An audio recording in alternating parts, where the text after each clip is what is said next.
ఇప్పుడు ఈ అమ్మాయి చెప్పింది చాలా తెలివితేటలుగా, హ్మ్. చాలా క్లెవర్‌గా అనుకుని చెప్తుందనమాట. నువ్వు ఎలాగే అసలు ఎలాగిచ్చావు పెర్ఫార్మెన్స్? అంటే 5 సంవత్సరాలు ఇల్లీగల్‌గా చేసావనమాట నువ్వు.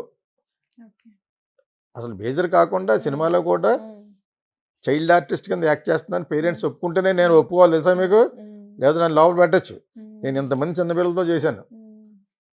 ఓకే. అబ్బాయిలు, అమ్మాయితో హ్మ్. చేశాను. అమ్మాయిలు హ్మ్. హీరోయిన్‌లు అయిపోయారు. హ్మ్. అబ్బాయిలు డైరెక్టర్లు కూడా అయిపోయారు. హ్మ్. Hmm.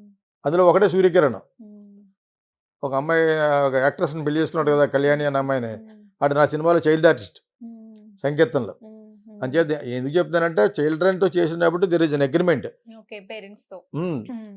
Is acting only hmm. As an acting. Okay. అమ్మాయి only for this acting. Hmm. తప్పేం హ్మ్. లేదు. మరి హ్మ్. చిన్న ఒక హ్మ్. 14 ఏళ్ల అమ్మాయిని ఎవరో పాడు చేశారనే క్యారెక్టర్ చేయించాలంటే నేను 18 ఏళ్ల అమ్మాయిని 14 అమ్మాయిని చూపించాలి. హ్మ్. ఆరు 14 అమ్మాయి 13 ఏళ్ల అమ్మాయిని 14 అమ్మాయిని చూపించాలి. హ్మ్.